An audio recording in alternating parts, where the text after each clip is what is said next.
እንጀራ ክብደት እንድንጨምር ወይም ደግሞ እንድንወፍር ያደርጋል ወይስ እንጀራ ጤነኛ ከሚባሉት የምግብ አይነቶች ይመደባል? አብዛኛው ቤቶች ወይም በአብዛኛዎቻችን የሚጠየቅ ጥያቄ ነው። አንዳንዶች እንጀራ ለስኳር በሽታ ዳረገኝ፣ እንጀራ ውፍረት እንድጨምር አደረገ፣ እንጀራ ለጉበት ስብ ዳረገኝ ብለው እንጀራን ይወቅሳሉ። ሌሎች ደግሞ እንጀራ በጣም ጤነኛ ምግብ ነው ብለው በእንጀራ ይምላሉ ወይም ደግሞ እንጀራን ከጤነኛ ምግብ ጋር ይመድቡታል። ታዲያ እውነታው የት ነው?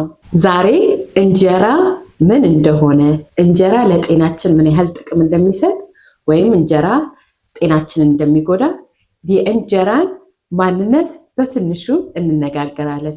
ምክንያቱም በአብዛኛዎቻችሁ ለምን እንጀራ አትበይም ብላችሁ በውስጥ ጠይቃችሁኛል። ስለ እንጀራ ያለሽን አመለካከት ብታሳውቂን ብላችኋል። ዛሬ ስለ እንጀራ በሰፊው እንነጋገራለን። የተማርኩትንና የማውቀውን በመጠኑ አስረዳችኋለሁ ብዬ አስባለሁኝ። በመጀመሪያ ግን እንኳን ወደ ቻናሌ በድጋሚ መጣችሁ። በዚህ ቻናል ለሄልዚ ላይፍ ስታይል ወይም ለጤነኛ ኑሮ አኗኗር የሚጠቅሙንን የምግብ አሰራር ረሲፒዎችን፣ ስለ ስኪን ኬር ማለትም በቤት ውስጥ እንዴት ቆዳችንን መንከባከብና ቴክኬር ማድረግ በናቹራል መልኩ እንደምንችልና የቤት ውስጥ እንቅስቃሴ በቀላሉ ለጀማሪዎች እንቅስቃሴን እንዴት ማድረግ እንደሚችሉ እንዲሁም ለአድቫንስ ደግሞ በጂም ውስጥም የሚደረጉትን እንቅስቃሴዎች ልምድ የምንለዋወጥበትና የምንማማርበት ቻናል ነው። አዲስ ከሆናችሁ ቻናሌን ሰብስክራይብ በማድረግ ቤተሰቡ ነው።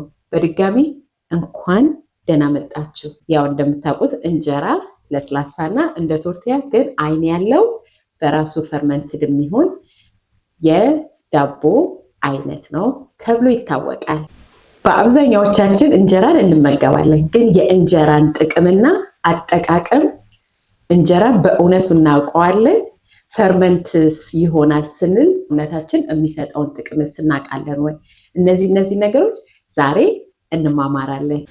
እንጀራ ከዳቦን ቢመደብም ያው እንጀራ ብለን እንጠራዋለን፣ ከዳቦ ነው የሚመደበው። ከዳቦ ግን ለየት የሚያደርገው በራሱ ፈርመንት እንደነገርኳችሁ በራሱ ፈርመንት ስለሚያደርግና በራሱ ስለሚቦካ እርሾ አያስፈልገውም። ጤፍን ዱቄት በሙቅ ውሃ አድርጋችሁ ለ3 ቀን 4 ቀን ብታስቀምጡት ራሱ ያለምንም ፈርመንት ይሆናል ማለት ነው። ያ ደግሞ ለሰውነታችን የሚሰጠው ጥቅም አለ። ወደኋላ እሱን በግልጽ እነግራችኋለሁ። ያው እንጀራን የምንጠቀመው ለማባያ ነው። ብዙ ጊዜ እንጀራ ወጡን ጠቅልለን በእንጀራ እንጎርሳለን። እንደ ሳህን ወይም ደግሞ ወጦችን የምናስቀምጥበት እንጀራ አድርገን ነው ከላይ ወጥ የምናስቀምጠው። ወይም ደግሞ ነጮቹ በሹካ ሲጠቀሙ፣ እኛ እንጀራን ወጡን ለመያዣ እንጠቀማለን። ማባያ ማለት ነው። ከዛ ያለፈ ጥቅም አለው ብለን ብዙ አናስብም ብዬ አስባለሁኝ። ዛሬ ግን ስለ ጥቅሙ እንናገራለን። እንጀራ ጤናማ ነው ወይ? ለጤና ይጠቅማል ወይ? ለሱ ምላሽ ስሰጣችሁ እንጀራ አዎ ጠቃሚ ነው። 100% ጤፍ ከሆነ ምንም ካልተቀላቀለበት እንጀራ በራሱ በጣም ጤና ነው። በውስጡ ፋይበር፣ አይረን እና ሚነራሎች አሉበት። ስለዚህ እንጀራ ጤና ነው።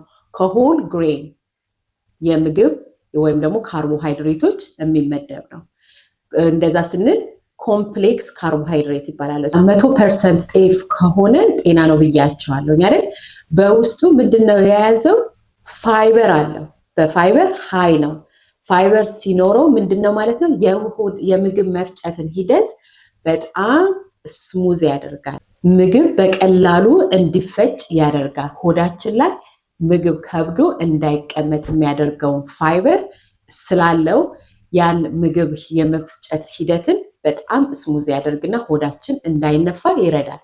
ያ 100% ንጹህ ጤፍ ከሆነ ማለት ነው።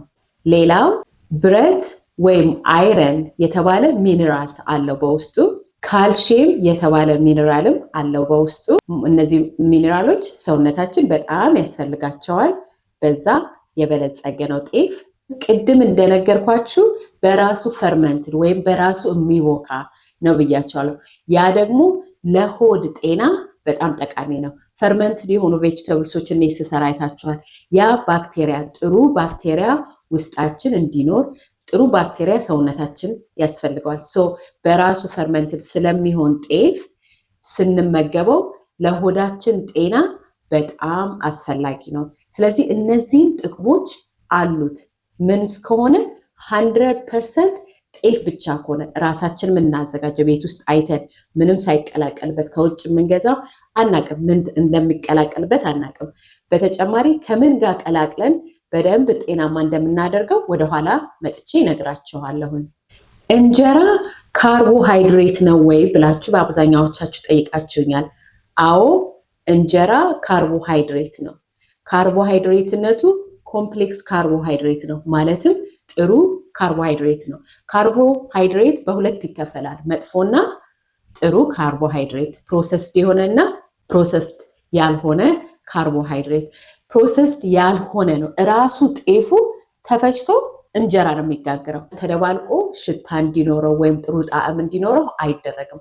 ይፈጫል፣ ይቦካል፣ ይጋገራል። ስለዚህ በራሱ ደግሞ በውስጡ ሚኔራሎች አሉበት። እንዳልኳችሁ ቅድም አይረን፣ ካልሽየም፣ ፋይበር አለው። ኃይል የሚሰጥ ደግሞ ካርቦሃይድሬት አለው። ስለዚህ በውስጡ ተጨማሪ ሚኔራሎች ስላሉት ጤነኛ ካርቦሃይድሬት ነው ማለት ነው።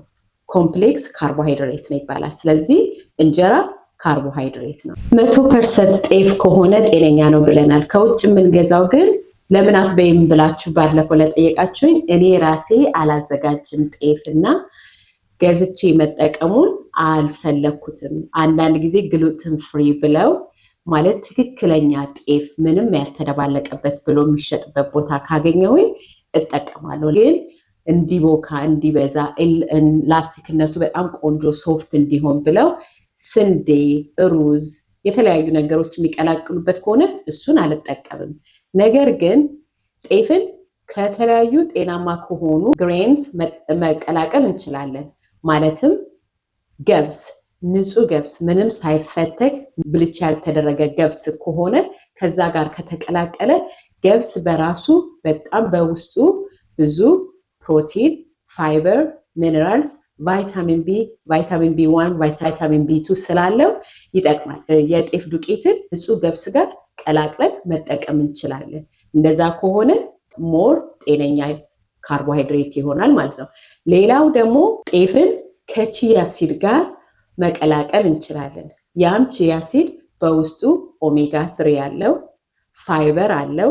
ስለዚህ እነሱ ሞር ጤነኛ ያደርጉታል። ከነሱ ጋር ቀላቅለን እንጀራን መስራት እንችላለን። ነገር ግን ከሩዝ ጋር የሚቀላቀል ከሆነ ሩዝ፣ በተለይ ደግሞ ነጩ ሩዝ ጥሩ ያልሆነ ካርብ ነው። ነጩ ሩዝ በውስጡ በስታርች በጣም ሃይ ነው። ስኳር በጣም አለው፣ ሹገር በጣም አለው። ስለዚህ ግላይሜክ ኢንዴክስ ይጨምራል። ስኳር መጠን ይጨምርና የእንጀራው ጤናኛ እንጀራ መሆኑ ቀርቶ ባድ ካርቦሃይድሬት ይሆናል። ስለዚህ በሩዝ አንቀላቅልም። እንደገና ደግሞ በቆሎ ሞር ስታርች አለው። እሱም ግላይሜክ ኢንዴክሱን ሃይ ያደርገዋል። ማለትም ስኳሩን ሃይ ስለሚያደርገው እንጀራን ከጤነኛነት ይልቅ ወደ መጥፎ ካርቦሃይድሬት ይቀይረዋል ማለት ነው። ስለዚህ እንጀራ ወይም ጤፍን ከገብስ ወይም ደግሞ ከቺያ ሲድ ጋር ከቀላቀል ነው ሞር ጤነኛ እናደርገዋለን። ስለዚህ በእነሱ ብቻ ቀላቅለን መጠቀም እንችላለን። ቅድም እንደነገርኳችሁ እንጀራ በንጥረ ነገር የበለጸገ ነው። የበለጸገ ነው ስል በውስጡ ምን አይነት ንጥረ ነገሮች አሉት የሚለውን ቅድም ገልጫለሁኝ። እሱን እዚህ ጋር አስቀምጥላችኋለሁ። የጤፍን ንጥረ ነገሮች በጤፍ ውስጥ ያሉ ንጥረ ነገሮችን በንጹህ 100% ንጹህ ጤፍ የሆነ እንጀራ ላይ ያሉትን ንጥረ ነገሮች እዚህ ላይ አስቀምጥላችኋለሁ። 100 ግራም እንጀራ በውስጡ ኒውትሪሽን ፋክት ወይም ደግሞ በውስጡ ምንድን ነው የያዘው? 100 ግራም እንጀራ ወደ ከ4 እስከ 5 አንስስ ይሆናል ማለት ነው። 100 ግራም እንጀራ በዛ እንጀራ ውስጥ ያለውን የንጥረ ነገሮች ኒውትሪሽን ፋክተሩን እዚህ ጋር ደግሞ እሱን አስቀምጥላችኋለሁ። ምን ያህል ፕሮቲን፣ ምን ያህል ካሎሪ፣ ምን ያህል ካርቦሃይድሬት። አሁን ወደ ዋናው ጥያቄ ስንመጣ በአብዛኛው ሰዎች እንጀራ በልቼ ውፍረት ጨመርኩኝ። እንጀራ ስለበላሁኝ የስኳር መጠኔ በጣም ሃይ ሆነ። እንጀራ ስለበላሁኝ የጉበት ስብ ወይም ደግሞ ጉበቴ ላይ ፋት አመጣብኝ ብለው ያስባሉ። አሁን ከተነጋገርነው አንጻር እዛ እንጀራ ነው ችግሩ ወይስ ከእንጀራው ጋር የምንበላው ምግብ? እንጀራውን እንዴት ነው መመገብ ያለብን? እንጀራውን ጥሩ ነው፣ ጠቃሚ ነው፣ ሄልዚ ነው የሚለውን የእንጀራን ጥቅም ሁሉ ተነጋግረናል። ከእንጀራው እንዳልሆነ አሁን የተገነዘባችሁ ይመስለኛል። በንጹህ ጤፍ የተሰራውን እንጀራ ከምን ጋር ነው የምንመገበው? እንጀራ ምን ፓርት ነው የሚለው አሁን ካርቦሃይድሬት መሆኑን አውቀናል። ምግብ ስንመገብ ሳህናችን ካርቦሃይድሬት፣ ፕሮቲን፣ ቬጅተብልስ እና ሄልዚ ፋት። ብዙ ጊዜ እኛ ኢትዮጵያውያኖች የምንመገበው አሁን እንጀራ ካርቦሃይድሬት ነው ካልን ብዙ ጊዜ እንጀራን በእንጀራ እንመገባለን፣ እንጀራን በፓስታ እንመገባለን፣ እንጀራን በድንች እንመገባለን። እንጀራን ድንችን በተለያዩ መልኩ ድንች ወጥ እንሰራለን፣ የድንች ሰላጣ እንሰራለን፣ በእንጀራ እንበላዋለን። ምንድነው አሁን ችግሩ? ካርቦሃይድሬትን በካርቦሃይድሬት ነው እየበላን ያለው። ያ ሳህን ፕሮቲን የለውም፣ ያ ሳህን ቬጅተብልስ የለውም። ያ ሳህን የምንመገብበት ሳህኑ ላይ ሄልዚ ፋት የለውም። ካርቦሃይድሬት እና በካርቦሃይድሬት ነው የምንመገበው። ካርቦሃይድሬት እና ካርቦሃይድሬትን ስንመገብ የሹገር ሌቭላችን በጣም ሀይ ይሆናል። የዛን ጊዜ ተጨማሪ ሰውነታችን ኃይል አለው ማለት ነው። የዛን ጊዜ ኤክስትራ ኃይል ሲሆን ያ ኤክስትራ ኃይል ወደ ፋትነት ይቀየራል። የዛን ጊዜ ክብደት ይጨመራል። የዛን ጊዜ ውፍረት ይመጣል። የዛን ጊዜ ስኳር ብለድ ሹገር ሀይ ይሆናል። የዛን ጊዜ ጉበት ላይ ፋት ይመጣል ማለት ነው። ስብ ይፈጠራል ማለት ነው። ጉበታችን ስብን ማከማቸት ይጀምራል። ስለዚህ እንጀራን ከምን ጋር ነው የምንበላው የሚለው ወሳኝነት አለው ማለት ነው። ከምን ጋር እንብላ የሚለውን ወደኋላ እመጣለሁኝ። አሁን ሰዎች እንጀራ በልቼ ወፍሬያለሁ ለሚሉት መልስ ነው የሰጠሁት። ለምን ከድንች ጋር ይበላሉ፣ ከፓስታ ጋር ይበላሉ፣ እንጀራን በእንጀራ ይበላሉ። አንዳንድ ሰዎች ያለ እንጀራማ መኖር አልችልም፣ እንጀራን በጣም ነው የምወደው፣ እንጀራ ካልበላሁኝ ምግብ የበላሁ አይመስለኝም የሚሉ ሰዎች አሉ አይደለ? ለምን እንደሆነ ታውቃላችሁ? የምንሰራቸው ወጣወጡ ከእንጀራው ጋር ምንበላቸው ላይክ ዘይቱ፣ ቅመማ ቅመሙ በደንብ እንድንበላ ያደርገናል። ወይም ደግሞ አዲክት ላይክ ወይም ደግሞ እንድንለምደው ሰውነታችን ለምዶታል። ያንን ካልበላ ያንን ካላገኘ ምግብ የበላው አይመስለውም ሰውነታችን። ስለዚህ እንጀራው ይመስለናል።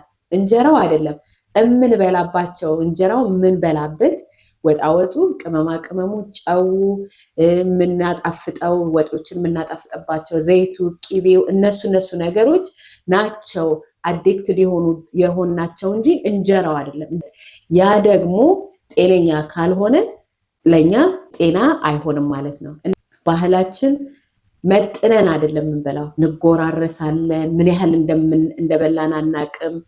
መጎራረስ መቃወሜ ሳይሆን ያንን ነገር መጠናችንን አውቀን መጠናችንን ወስነን ምን ያህል እንጀራ፣ ምን ያህል ፕሮቲን፣ ምን ያህል ቬጅተብልስ፣ ምን ያህል ሄልዚ ፋት መብላት አለብኝ የሚለው መጥነን መብላት አለብን።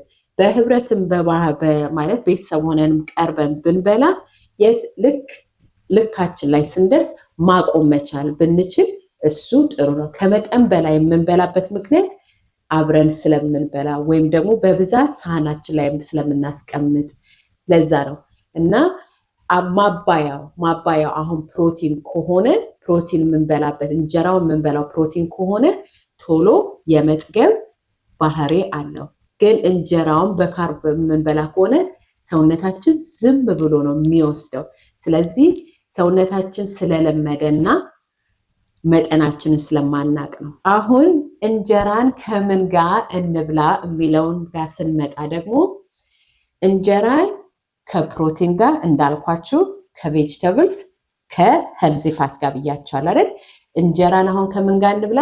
የሽምብራ ወጥ ሰራ ኢንስቴድ ኦፍ በድንች ከምንበላ ድንች በእንጀራ ከምንበላ የሽምብራ ወጥ፣ የምስር ወጥ ዘይት ያልበዛበት በዘይት ከምንሰራ ይልቅ ደግሞ በቂቤ ብንሰራ ዘይቱ ደግሞ በዘይት የምንሰራ ከሆነ ደግሞ እኔ ሰጀስት የማደርጋችሁ አቮካዶ ዘይት ወይም ደግሞ የኦሊቭ ዘይት ነው። ኦሊቭ ኦይል ነው ሰጀስት የማደርጋችሁ። ስለ ዘይት የተናገርኩት ቪዲዮ አለ፣ እታች ሄዳችሁ ፈልጋችሁ ተመልከቱ ስለ ዘይት። እና ዘይት አታብዙ። ዘይት ማብዛት ሰውነታችን ኢንፍሌም እንዲሆን ያደርጋል። ዘይት ምግብ አይደለም፣ ዘይትን ለማጣፈጫ ነው የምንጠቀመው። ስለዚህ በትንሹ ዘይት ስትሰሩ በትንሹ አድርጉ። እንጀራን በምስር፣ በአተር፣ የሽምብራ ወጥ፣ ቦሎቄ ወጥ ሰርታችሁ በስጋ፣ በዶሮ፣ በተርኪ፣ በአሳ፣ በእንቁላል መብላት እንችላለን እንጀራን። እነዚህ ፕሮቲን ናቸው። እንጀራን በድንች መብላት አቁሙ። እንጀራን በፓስታ መብላት አቁሙ። እንጀራን በዳቦ ፍርፍር መብላት አቁሙ። ሳህናችሁ ላይ ከእንጀራው ጋር ፕሮቲን፣ ሄልዚ ፋት፣ አሁን ደግሜ እናገራለሁ፣ ሄልዚ ፋት ቬጂተብልስ፣ ቆስጣ፣ ጥቅል ጎመን፣ ስፒንች፣ ካሮት፣ ቀይ ስር እንደ አትክልት እየተጠቀማችሁ እነሱን ከጎን በማድረግ መጠቀም። እንደዛ ተመግባችሁ እንጀራን ጤነኛ ማድረግ ይቻላል። እና እንጀራን ብሌም ማድረግ እናቆማለን፣ ወይም ደግሞ እንጀራን መውቀስ እናቆማለን ማለት ነው። ስናጠቃልል እንጀራ ወይም ጤፍ ጠላት አይደለም፣ ወይም ደግሞ ጤፍ መጥፎ አይደለም። እኛ ጤፍን እንዴት ነው የምንጠቀመው? መጠኑ፣ እንጀራን እንዴት ነው መመገብ ያለብን? መጠናችን እንዴት ነው ማወቅ ያለብን? ስለዚህ እንጀራ በራሱ መጥፎ አይደለም። የለመድነው የአመጋገብ ልምድ እሱ ነው መጥፎ። እና አይ ቲንክ ይሄ ትንሽ ሀሳብ ሰጥቷቸዋል ብዬ አስባለሁኝ። እንደዚህ ማወቅ የምትፈልጓቸው ነገሮች ካሉ እንደዚሁ ጻፉልኝ፣ አሳውቁኝ። እንደዚህ እንማማራለን። አይ ሆፕ ይሄ ቪዲዮ ጠቅሟችኋል ብዬ አስባለሁኝ። ይሄ ቪዲዮ ከጠቀማችሁ ላይክ፣ ሼር፣ ኮሜንት ማድረግን አትርሱ። በሚቀጥለው ማየት የምትፈልጉትን በኮሜንት ሴክሽን ላይ አስቀምጡልኝ። በጣም ትልቅ ኮሚኒቲ እየገነባን ነው ያለነው እዚህ እና በጣም እየተማማርን ነው። ጥያቄ ከመጠየቅ ወደኋላ ትበሉ። ትንሽም ጥያቄ ቀላልም ጥያቄ ቢሆን ከመጠየቅ ወደኋላ ትብሉ። እኔም ደግሞ ጥያቄዎቻችሁን በተቻለ መጠን እመልሳለሁ። ትንሽ ብዘገይም ትዕግስተኛ ሆኑ።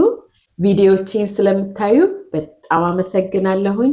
በሚቀጥለው ቪዲዮ እስከምንገናኝ ለአሁኑ ሰላም ሁኑልኝ።